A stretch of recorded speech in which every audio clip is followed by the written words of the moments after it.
And I'm excited to welcome first my co-host, Paul Hollis, author of the Hollow Man series and owner of Hollow Man Publishing in American Made VA. Paul, how are you? I'm doing great. We have another great author with us, and also a publisher. She owns Lilacs in Literature. Yeah, I hope I said that right. you Um, did. it's a Christian publishing company. So she's going to tell us all about that today. So welcome, Wanda.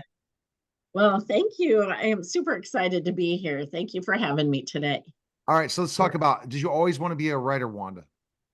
So I didn't realize that was something you could be, you know. It wasn't something I was really encouraged to do as a kid. So it didn't seem like something I could pursue, but I have always written since I was little. That's typical for authors. And it wasn't till I think around 2013. And my daughter was graduating high school, and I was like, gee, I need something to do. And I decided to look into actually writing and publishing. Okay. All right. So when did you write your first book? The first one that I wrote and published was 2014. 2014. And Mhm. that's probably what made you also want to create your publishing company is the challenges of publishing your book, right? You went through a A- lot of different challenges. Absolutely. Yes, for sure. What kind of challenges did you go through? Well, because I didn't know anything about anything, I paid what was called a vanity press at the time, a lot of money to publish my first book. And it's not that that wasn't money well spent because I did not know how to format. I wasn't in touch with editors. I didn't know how to find the art for my covers. So, I mean, it was worthwhile to have my book, see it in live print and get it up on Amazon and Barnes and Noble and all that. All that was really good, but I realized I had no control over it. And that was my biggest frustration. And what do you think the mistakes sometimes vanity publishers make when it comes to marketing their authors' books? And also keep giving them good numbers of what books were sold, giving them encouragement. They just care about getting the money a lot of times, and that's it. Right. That they did. I didn't feel like they marketed it at all. They might have said they put it in like their magazine or online or something, but I did not get any sales until I started doing Amazon ads and things like that. So interesting. You talked about Amazon ads. Very interested in hearing about that. So basically, you Mhm. used Amazon ads to get book sales when you were with your books. So not when it was with the vanity press because I had no control over it. Right. So when I published that book, I started promoting, like on Facebook and things like that. And I came across a woman who was a virtual assistant. And she's the one that said, oh, hon, you got to take this back. Unfortunately, the vanity press was such that I had not sold them the rights to it. I could take it back. But I was really worried about doing that off the bat. I didn't know if I could figure everything out. So I had a second book that I had written. So I worked through that second book at figuring out how to do all those pieces. And once I got that up and running, then I went back and took the first book back. And once I had control, then I started taking some classes on Amazon ads and being And able what to did do you see that. about Amazon ads? Because people were really big on the Facebook ad thing. What kinds of things? And I'm sure you give publishers advice, but the problem is it's expensive. Ads are not cheap. They can be cheap at the start, but you really got to invest in your book to really think you're going to get that money back and then some, not just Yeah, nickel diming. right. That's the truth. When I started with Amazon ads, I'm sure you probably heard of Brian Cohen, who puts out the school on Amazon ads. And I took his little class that was free and worked it trying to figure it out. And, you know, honestly, I spent more money than I made. So I can't say I'm successful at Amazon ads, but I'm not done yet. I'm going to keep Okay, so working okay, on it. I'm glad you're admitting that. See, this is the conversation we have with all our authors. Is we have a Hmm. publishing company as well, Paul and I, and Hmm. this is when I'm doing this live stream. I'm trying to have more conversations with my listeners. This is Yeah. something I'm doing, and especially we're live stream because you never know who's going to pop up. But the Right. thing is, the challenge of being a book author is such a big one. I'm going to tell you a course you need to take right now. And I keep promoting this, and I'm waiting for Alex Hormozy to say acquisition.com really gives you the ins and outs of how to market anything. And both courses are free. I also have a live on Media Giant Marketing podcast, which I've not launched yet, that showed free courses for everything involving marketing. It's going to be really interesting. I'm going to look into that, and then my team will implement it because I have a team, my agency has a team, but authors, it's a challenge. So that would be a big step in looking at things. But let's talk about your books, and then also some of your, and your publishing company and who you've published. But go ahead, tell me a little bit about some of your books that are out. So my very first one is called the Lilac Princess, and it's a chapter book for ages like 7 to 11. I published 2 more chapter books, not necessarily related, A Turtle's Magical Adventure and Gloria and the Unicorn.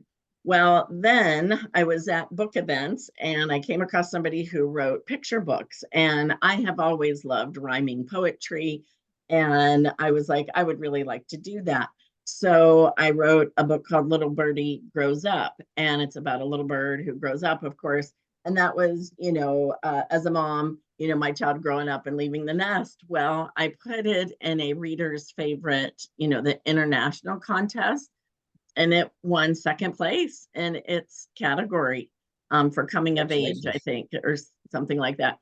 And so I was super excited to finally earn some sort of award that it proved that it wasn't just me that thought I could write, Oh, that's got to feel good. It did. I was super excited. I went to the in-person award ceremony down in Miami. It was super fun. And so then I wrote some other picture books. My biggest seller is my Frankie series. He's Frankie the Flamingo. And the first one is Frankie the Finicky Flamingo, based on my daughter, who was super finicky, didn't even like PB&J.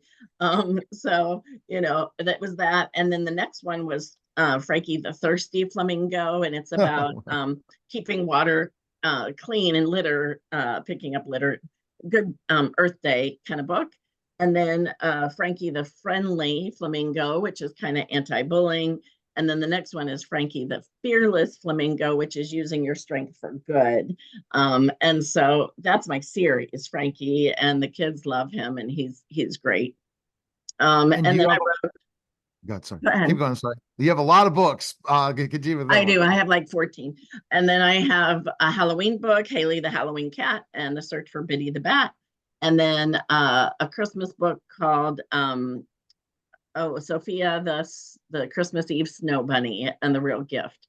So I decided to do some holiday things. And so then I am part of an anthology, and it's The Mermaid and the Genie, which is in that anthology. I haven't published it separately, but I have the artwork and stuff. I just need to do it.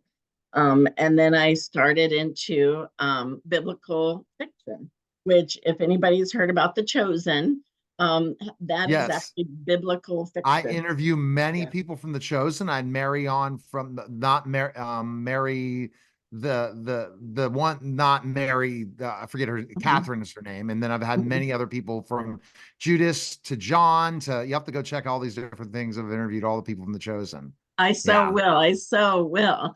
And so this book, it just came from, I was just meditating one day. It's called The Cloak, and it's about the soldier, the Roman soldier that won Jesus's cloak at the foot of the cross, and what might have happened.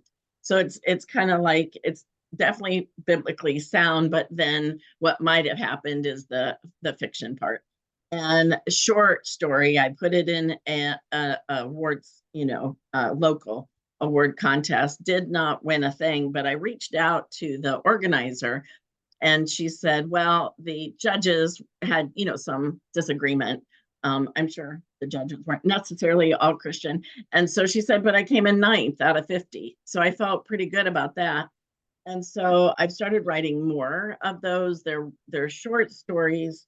And at the end, there is the salvation prayer. And I mean for them to kind of be given away. Now, I can't publish them at a price that's easy for people to, they're $5, and And I wish it was, not like that. But, if people don't mind spending $5 to, give stories away that might, help people relate to something and maybe bring them to salvation. So I had the cloak and then the veil, which Oh. was a Jewish boy who was a witness for the veil tearing when Jesus passed. So I have a bunch Fantastic. more. Yeah, I have Do a you bunch publish more other coming. people's books too, or is it just yours? So I do not. I did create it just for me. I haven't gone down Okay, the okay. path of doing other people. Interesting. Oh, so we're doing for what you did yourself for other people, and we're doing it at an affordable rate, not the $10,000 to $15,000. We're more in the Yeah. ranges between 2,000 to 5,000 with audiobook too. That's not a bad price. Right. No. Would you? Yeah. And also providing them the right ideas of marketing, sales, all the things when we come, because I'm a marketing agency that started a publishing company because I'm sick and tired of people creating, these vanity publishing. What did Paul, you're hearing numbers of 12,000. You hear that all the time. And, to publish the book, get it all the different places, cover art, all those different things, promise them to be a bestseller, but it really doesn't do anything. Oh my gosh, Wanda. Right. They just take their money. Yeah. Exactly. And the challenge for authors is how many books you can sell. So Wanda, best place people can find information on you, where can they go?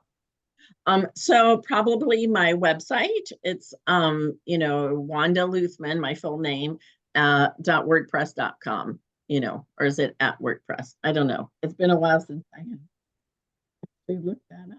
But I will. If we have all right. Okay, you just check it out, Wanda. We appreciate it. We'll have to put it into the show notes for sure. Okay. Yeah. Okay. All right. You're listening and watching the Neil Haley Show, and we'll be back in just a moment.